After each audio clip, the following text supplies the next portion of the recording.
Good day, ma'am. Good day, everyone. I am Rita Delano and I am the last presenter or reporter in this topic, audience and criticisms. So, my part will be about the basic problems of criticism.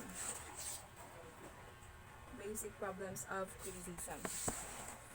But before I proceed on the basic problems of criticism, let me first define what is criticism in theater. So, criticism in theater does not only about saying that the play was good or like it was bad, but more on analyzing and evaluating the performances, the production, as well as the meaning of the theater or of the play.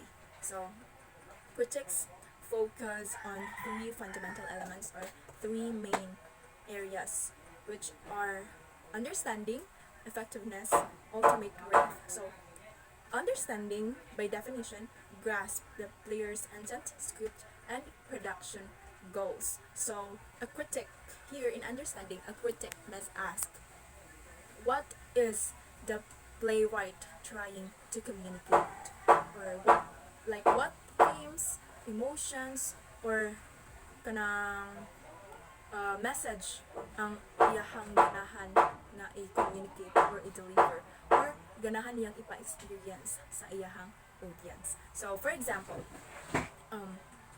a play with the genre tragedy and it is about human greed. So, a critic must able to recognize the moral lessons, emotional struggles, as well as sa narrative na structure ana nga play. Since understanding man siya, so if nakasabot ang critics, ang mga critics ana nga play, then of course ma-recognize niya ito sila. Kay since understanding does not merely commenting like the play was sad or it was very heartbreaking, something like that. It is not like that. So it is more on connecting the plot, the dialogue, and the performances to the underlying themes of the play. Next, we have here effectiveness. So by definition, effectiveness assess how well intentions or interpretations are realized. So here, like what is being said, effectiveness assess how the production, how well the production realize the intended goals of the play. So in other words, did the actors, directors, or the designers successfully communicate the story, the emotions of the play? Something like that. Since na mga instances nga,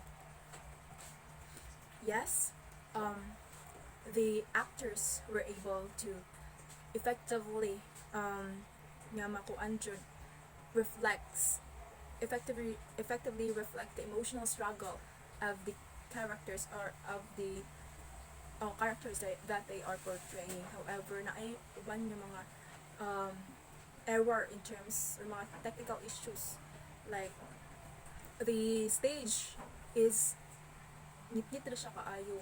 So in that way, since although the play or the actors kay na kuan jud nila tarong na resonate nila tarong sa audience ang ilahang need nga ipa-experience ilang audience through the emotional struggle of their characters, but naay nibabag which is katong lighting nga naka-influence sa performance kay wala kaayo na highlight ang mga key moments or ang emotions kay dili makaro kay nakita siya kaayo.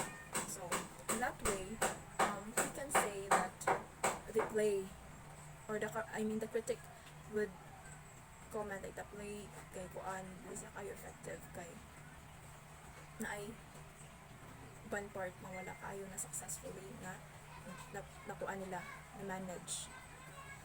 So next we have the ultimate worth. By definition, ultimate worth evaluate value based on personal perspective, context, and cultural significance. So basically, the ultimate worth evaluates the overall value or significance of the play considering the social, mga cultural nga mga perspectives. So here, the ultimate worth is more subjective than the two areas since it questions or kanang it questions or it asks questions like was the performance worth attending or nakakuan ba siya or it has a or if it has or it leave a lasting impression sa mga audience or meaningful ba siya in a sense nga nag-reflect siya sa mga current issues or mga relevant issues. So in a way nga meaningful siya sa mga audience. So yeah, also a critic can also consider if the play has its own originality or mga in terms sa iyang cultural nga relevance as well as ang iyang kuan jud influence sa mga audience. Okay, now let us proceed to the key questions for critical response. So critics often frame their analysis using these three main questions. First, if what was attempted. Second, how fully was it accomplished? And third, how valuable was the experience? So, marag same man siya sa na-mention sa aning sa problems, sa basic problems of criticism. Okay, let us focus first on what was attempted. So, here, of course, what? So, unsa man ang intensyon sa playwright nga makonvey nila sa audience together with sa production team kay since play naman sila so dili lang playwright mismo ang nagkuan ani nag-handle but also the production team which makes the play possible. For example, the production attempted to explore the social inequality that we know is really an issue even before. So they do it through making a modernized version sa Les Miserables. So they can also do that. Next question. How fully was it accomplished? So did the performance effectively or successfully deliver the playwright's intent or ang message sa playwright as well as ang emotional na impact sa ilahang audience? Yan ang mga questions. So, okay.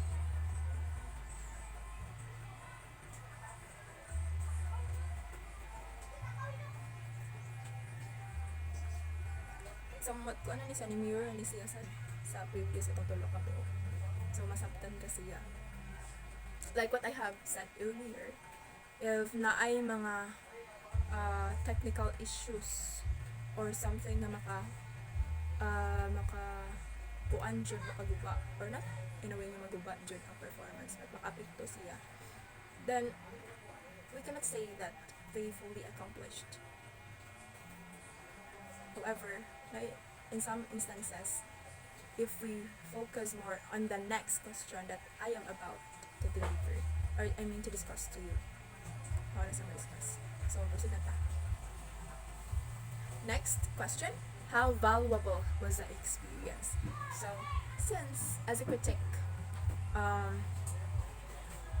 you ask yourself if does the play worthwhile ba siya na ba yung mga meaningful ba siya nga experience, ga-focus siya sa significance o unsa ka ug unsay makuha nimo ana nga play.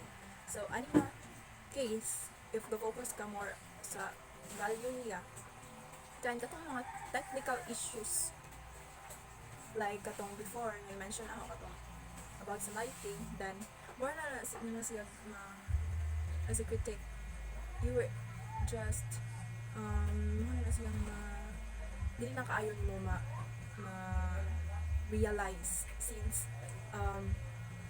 samot na if ang play kay very kuan siya very talking about mga contemporary issues na daghan kaayo makarelate, especially na if or na mga tao or particular na audience kay same sila experiences. I mean critic na sa same nga experiences. As well, the same goes sa audience side. If makita man if ang play kay effective or kanang kuan siya maka-resonate well siya sa iyang audience kay it is very visible. They tend to really focus, to pay attention dyan sa performance. So, something like that. Now, let us move on the additional considerations in criticism. So here, critics also examine ng mga practical na mga details and context to provide a full evaluation. So first, ang play details. So, of course, about sa author, mga genre, mga historical, mga context. Next, ang performance details like mga venue,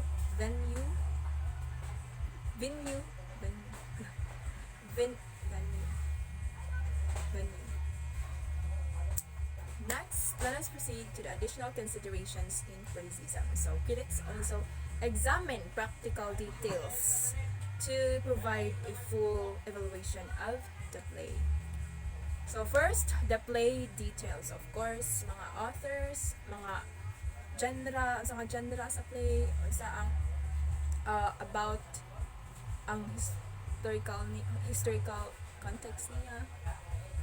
Then for the performance details, of course, the venue, asa man hinahitabo ang play, ang date, mga featuring ng mga performances, the production team, who are the director, actors, mga designers nga involved ano nga play, or who made the play possible. The realization goals, so how acting, direction, and design contribute sa purpose sa play. And lastly, recommendation. So,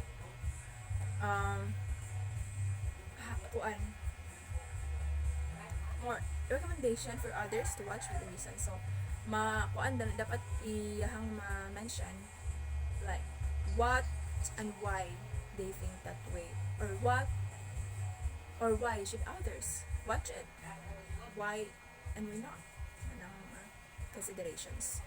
So now let's proceed to the qualities by critics.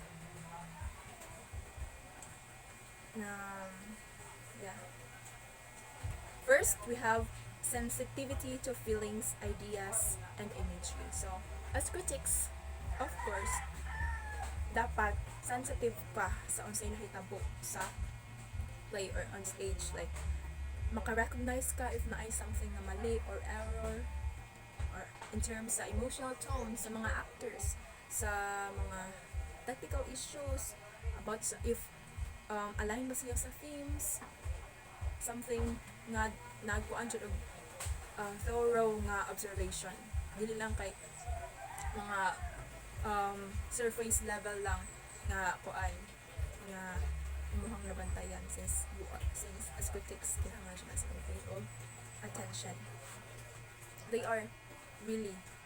They're not cold critics. They're kuan sila, baliwala lang nila, like wala nila gisabot yun ang wholeness, ang entire nga essence sa play. Next, we have well-informed about theater across periods and styles. So, as critics, dapat naa sila knowledge about sa mga period, katong mga classical, mga sa to, mga modern, modernism, mga realism. Okay, para sa maka sabot sila if kana nga mga context ang nagamit sa play. So, ay knowledge jud na. Dapat nila understand knowledge as critics. Kaya saan nila pag-criticize or how would they judge they play fairly if they don't have the knowledge? Diba? If in that case, kung ana siya, unfair na ang judgment. Kay, wa siya kuan, dili siya informed about ana na context. Next, open-minded and tolerant to observation. To open-minded and tolerant to innovation. Of course, as as the world changes, of course, ma-change sad ang theater na adyo innovation po sa theater. So, excuse me. As critics, dapat dili ka remain stagnant or you must be dynamic on how you judge or you provide criticisms sa like what if imong standard or basis sa imong kuan kay katong before pa nga mga years, so na-change naman ang way sa theater karon, so dapat you are open-minded ka na ang way and that dili nimo i-encourage nimo ang innovation kay change is really something that magstay jud like all na mag-change man jud ta, people also change, so ang world sad of course and other mga areas especially in speech and theater arts, diba? Mga performances. Next, self-aware of personal biases and values. So, as critics, as you are, dapat aware ka sa imong mga preferences. So, aware jud ka nga. Well, that is a human nature. So, naman jud yung mga biases, mga preferences, or mga gusto. Of course, kay ako man, so naa jud yung mga gusto. Then, natay ganahan, pero ang bandili. So, if imuhan as yung dadon sa pag-provide of criticism sa play, then you are practicing a unfair criticism or you are providing an unfair criticism. Kinag-base ka sa imong biases, sa imong perspectives, sa imong preferences, which is not okay. Dili siya dapat yung dapat if you are providing judgment about a particular play, then you really need to disregard sa itong mga biases, yung mga likes, yung mga preferences. Kay, in order for you to avoid unfair nga judgment. So, next, articulate in expressing judgments and rationality.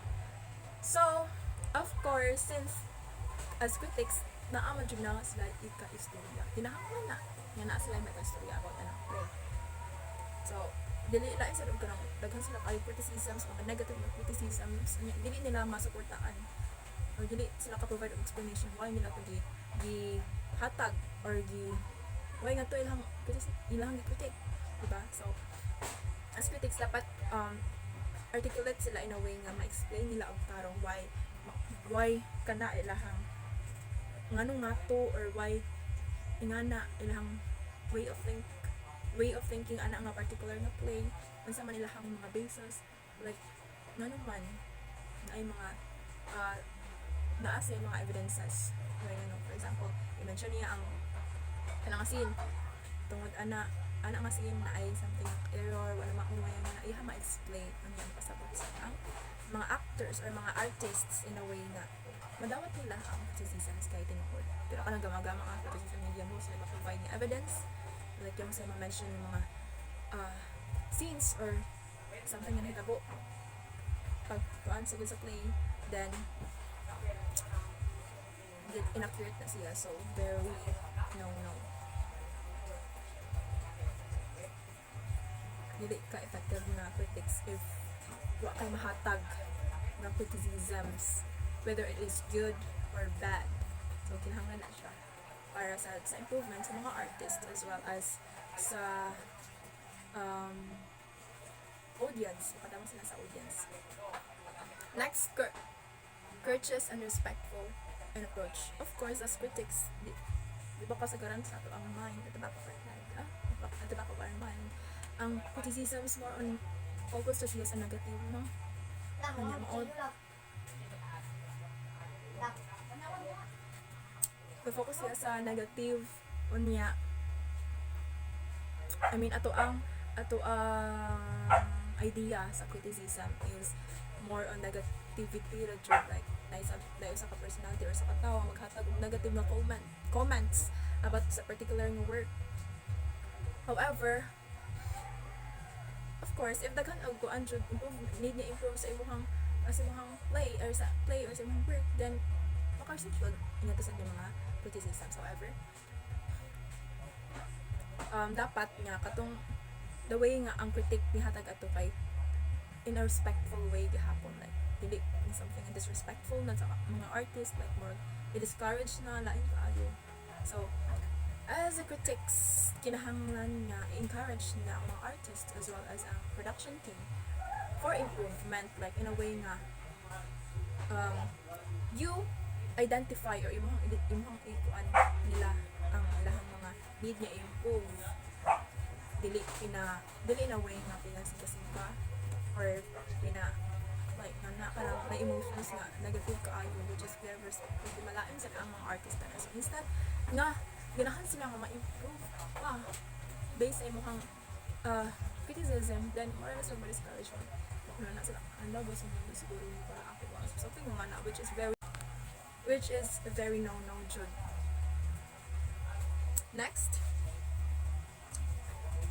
critics as a feedback loop.